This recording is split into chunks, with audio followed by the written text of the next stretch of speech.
Sai Ram. Welcome to part 3 of the chapter Nutrition in Plants. Today we will be studying about other modes of nutrition in plants. Dear students, as you can see, the word other is written on the screen. Why are we using the word other? We had studied in the first part that plants prepare their own food by the process of photosynthesis. That is, they are autotrophs. But what if they are not able to prepare their own food? They are not able to perform photosynthesis, and sometimes even if they are able to perform, but their nutrition need is not being fulfilled by photosynthesis. So then other modes of nutrition come into the picture. So that is what we are going to study today, other modes of nutrition in plants. Let's see what are the topics that will be covered. We'll be studying about parasitic mode of nutrition in plants, and we'll be learning about insectivorous plants. Dear students, we had studied in the first lecture about the two modes of nutrition, autotrophic mode of nutrition and heterotrophic mode of nutrition. Heterotrophic mode of nutrition is further divided into holozoic, parasitic and saprophytic nutrition. As we discussed right now, there are some plants which cannot prepare their own food, which can be due to lack of chlorophyll.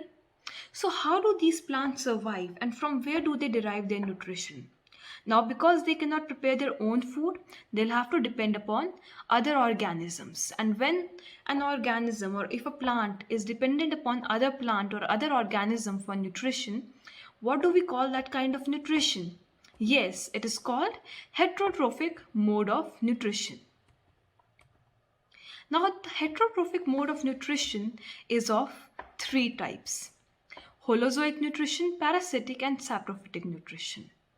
In holozoic nutrition, the organism consumes whole of the food, then digests it and then absorbs the nutrients. So this is a common mode of nutrition. Over here, these are the following three common processes. Okay, so wherever these three processes take place, that is ingestion. Ingestion means taking in food. So when the organism will take in whole of the food in, and then it digests it, and then the organism will absorb the nutrition. So when these three processes occur, so we call that kind of nutrition holozoic nutrition.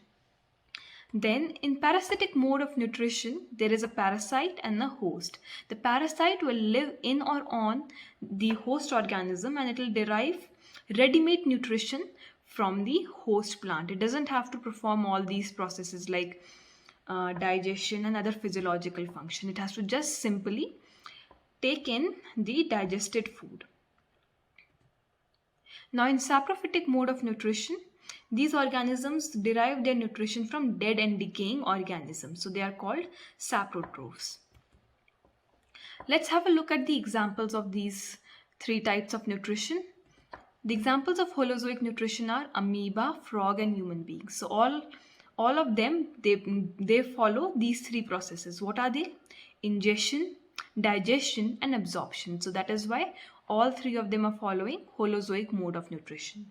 Let's have a look at the examples of parasitic mode of nutrition. The example that we'll be discussing even in more detail, that is Cuscuta, which is also known as amar bale. It is a common name of Cuscuta. It is a green plant. It feeds on green plants. You can see little yellowish, wiry things that are curling over this green plant. So this is what? This is Cuscuta. It will climb upon green plants and it will derive nutrition from them. Looking at the examples of saprotrophs, the examples are fungus, bread molds and mushroom and yeast. Let's have a little more detailed look at the examples. Now in parasitic mode of nutrition, here you can see this host, this bark of this tree is the host, and this plant over here is the parasite.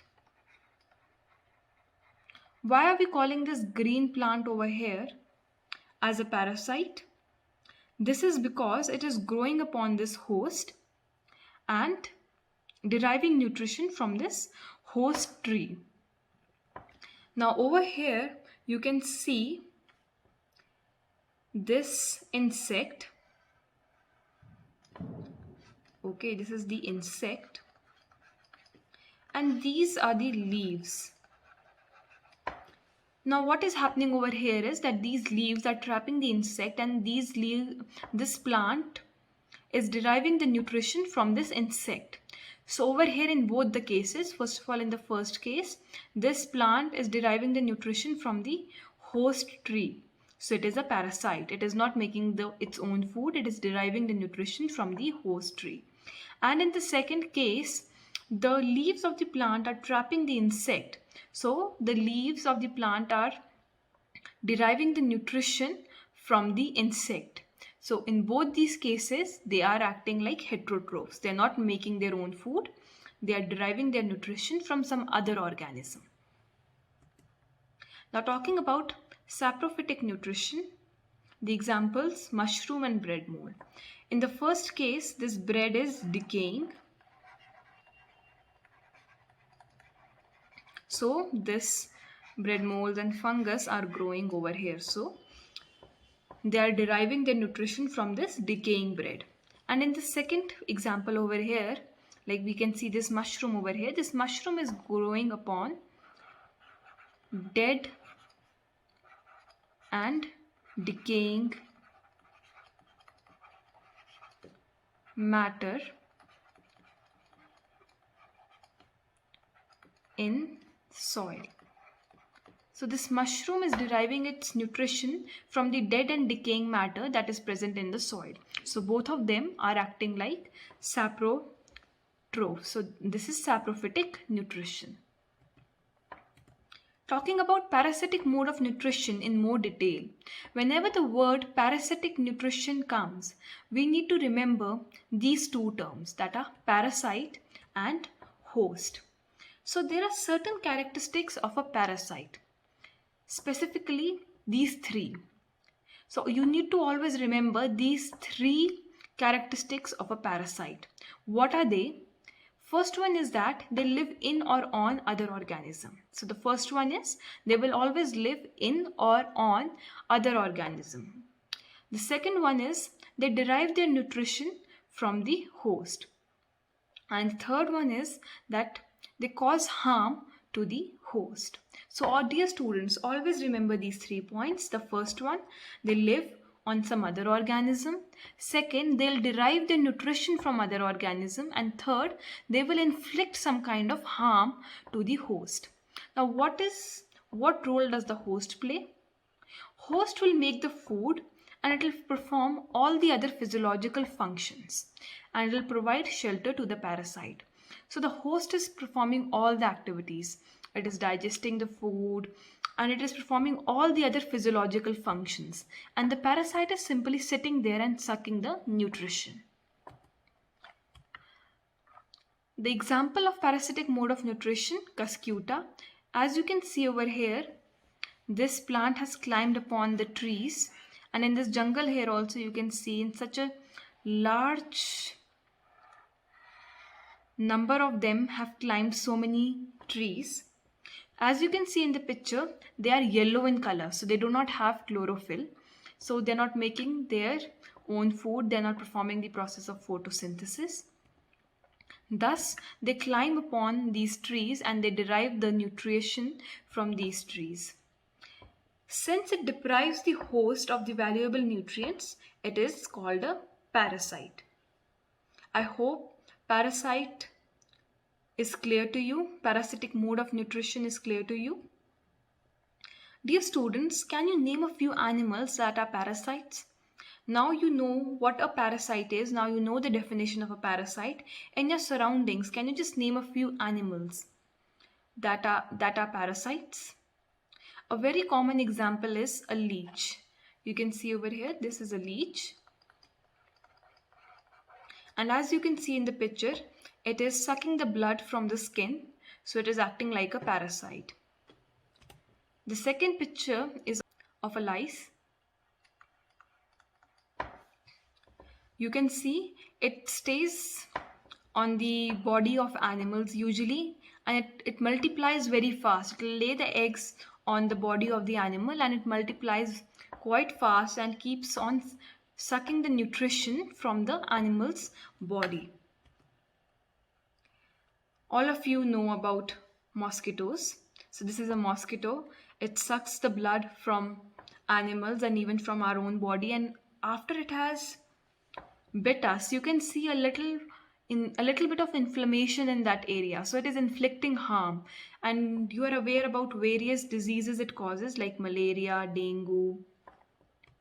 The fourth example that you can see here is beetles. So what these beetles are doing, they are eating up the green leaves of the plant. So if the green leaves of the plants are eaten up, so the plant cannot make its own food. So they are also inflicting harm on the plant by deriving nutrition from it. Now students, I want you all to ponder upon this thought. Do human beings behave like parasites? Are we acting like parasites? What are the characteristics of a parasite? Inflicting harm, taking things from the host plant. So are we acting like that? So physiologically we are not parasites. The above examples that we saw, so physiologically those animals have to live like a parasite. They don't have any other option. But physiologically, all of us, we are not made parasites.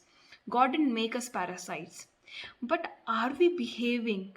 But is our behavior like parasites? Think about it. In our scriptures, it is said that Jantu Nam Nara Janma Durlabham. Amongst all living species, human birth is the most precious one. And human beings are considered as the jewel of God's creation. And Swami also once made the statement that you can see on the screen. Today, however, mankind's behavior is worse than that of animals. How then is it possible that human beings is the most precious amongst all the species? They only look like humans, but their behavior and conduct is worse than animals.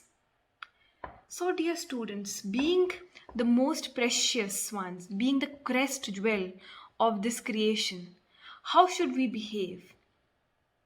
Just introspect upon it. We need to maintain our dignity and take care of this mother nature. We should not act like parasites on it. In fact, being the crest jewel, we need to take care of our mother earth and the other creatures that share this planet along with us. It's our responsibility. I hope you all will ponder upon this thought a little more.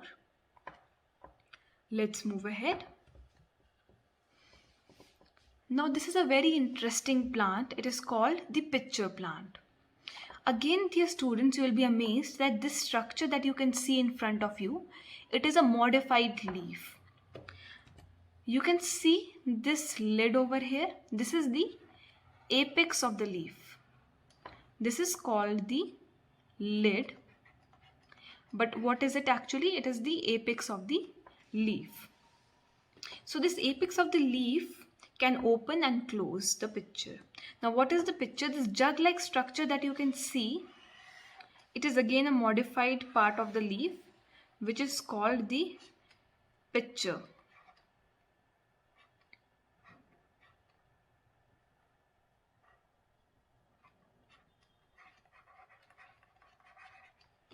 So the insect gets trapped inside this pitcher. Now how does the insect get trapped inside this pitcher? Inside this pitcher, there are hairy like structures which entangle the insect and the insect gets trapped.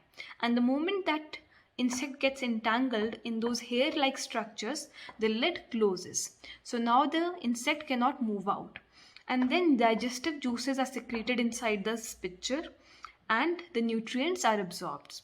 So isn't it amazing how this leaf is modified to perform so many various functions to capture an insect?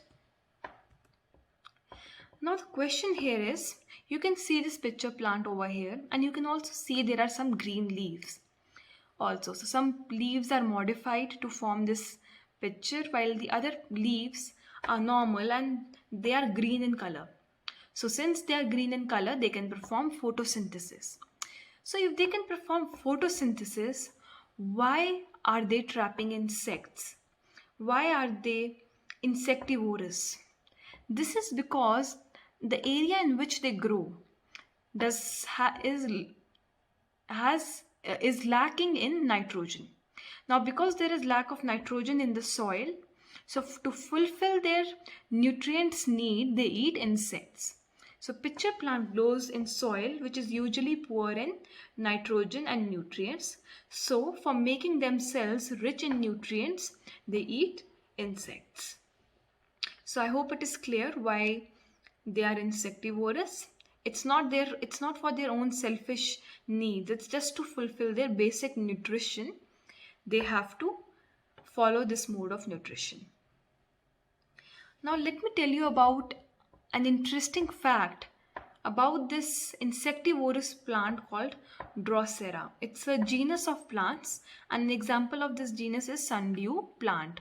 So these plants, Drosera, you can see they have these sticky these leaves over here. So they have these sticky ends, and the insect, when it lands over here, it gets trapped because of the stickiness, and the moment it gets trapped, as you can see here, the leaves curl in. So the scientist, a very famous scientist called Charles Darwin, he was so fascinated by this plant that he made this statement that I will stick up for Drosera to the day of my death. He found this plant so unique and so fascinating that he said, I care more about Drosera than the origin of all the species in the world. So if you keep all the species on one side and Drosera on the other side, he would choose Drosera. He was so amazed by this plant. And indeed, this plant must be so unique that a famous scientist like Charles Darwin was ready to choose Drosera over everything else. Amazing, right? Now talking about parasitic mode of nutrition, specifically about insectivorous plants, you will be amazed to know that there are over 700 species of insectivorous plants around the world. 700 different types of insectivorous plants. We studied about a few of them, like the pitcher plant, and then about the sundew plant, the Drosera. Now your homework is you need to find out the names of few other insectivorous plants. I'm sure you will be able to find out the names of quite a few of them. Now let's check your understanding. The question that is there in front of you, Cuscuta, is an example of, I'm sure you all know the answer, parasite. The second question is, the plant which traps and feeds on insects, as we studied right now, and I'm sure you remember it, the pitcher plant. So students, this is all for today's class. Thank you so much. Sai Ram.